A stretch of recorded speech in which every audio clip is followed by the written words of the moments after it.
Hey guys, welcome back to Bible Fun with the Duns. Today we're studying Judges chapter 10. Let's get started. Okay, so in this chapter, what I liked is what happened was the Israelites were doing a bunch of idolatry, and so God, he said, "Did I not rescue you from Egypt and all these different places?" And he said, "I will not save you anymore. You can call on your false gods for help," which is because even though they knew their false gods couldn't save them, they were still doing the idolatry. Are my lips blue? No. Okay. Is that it? Yeah, that's it. Okay. So, basically what happened in this chapter is there were these two people, I kind of forgot their names, but one person basically was a judge for Israel, and he died. And then the person right after that, he had a bunch of sons, and each son had a donkey, and yeah. And so that's basically it for those two people. It's basically all it says. It's I forgot their names. They were judges. Yeah, they were judges. Tola and Jair. Tola and Jair. Yeah, them two. And basically what happens after that is it says the Israelites again fell. Hey, what you doing? I'm just saying how. Just go ahead. The Israelites again fell or did wrong in the sight of God, or in the eyes of God, or whatever. And so basically, what I want to point out about this is God's patience with the Israelites, because the Israelites, they were idolizing these false gods so many times, all the time, yeah. And they just wouldn't stop. But every time they get in trouble, God's always there to save them. And so I just think that's a good way that God shows His patience and long suffering. I think you're right on saying that this is a story about patience. Because when you look at the story, what are you finding? You're finding stories about judges left and right, one after the other, and what you're figuring out is some of those stories are long. Remember back to Gideon, there was several chapters there. And then you have just paragraphs on Tola and Jair.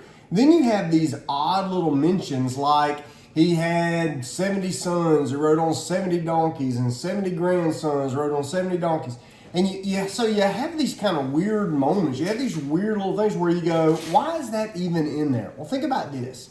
So some of these judges were mighty warriors. Gideon, mighty warrior, right? Shamgar, who took basically a stick with a pointy end and killed 600 guys. Mighty warriors.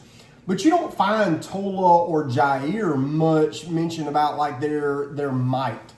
But it does say something about their influence. For instance, so if you've got 70 sons, 50 sons, 40 sons, that's a lot of kids, by the way, and then you're putting them in places all over the country so that they can administrate, what are you doing? They're not leading by strength, they're leading by administration. And so they're judging, they're helping, they're leading, they're shepherding of the people is a system, not a strength, but a system. You also know that back in those days, riding on donkeys, this is weird, would be like driving the finest car around. So they didn't ride horses. A lot of folks didn't have camels. When you were rich, you rode a donkey. Well, what does that mean? That means that this was a wealthy family, a large family, an influential family, very rich family. But watch this. Even when they were influential, even when they were rich, even when they had good things to say, and maybe they put good systems in place, what was still the end result? The people again did evil in the eyes of the Lord. So no matter what kind of leader God sends His people, whether it's by strength or by skill, these people refuse to get out of this cycle, which means they like the cycle. And so when we're reading through Judges, we're finding people this is good. There's a proverb, one of the weirdest proverbs in the Bible, says that a dog returns to his own vomit. Okay?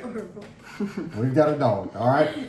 So what that means is, even though it's gross, they keep coming back to it.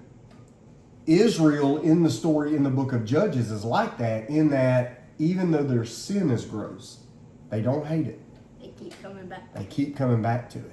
And as we look at a dog, we're going, hey, stay away from that. God is going, what? Guys, stay away from this sin. It's disgusting. And what do? They keep going back. Even though he sends them leader after leader with different skills and abilities, some strong, some just administratively wise, they won't stop. They keep going back to the gross. I think that's what we pick up from the book of Judges. Y'all good? Mm-hmm. All right. We'll see you next time. Bye. Bye.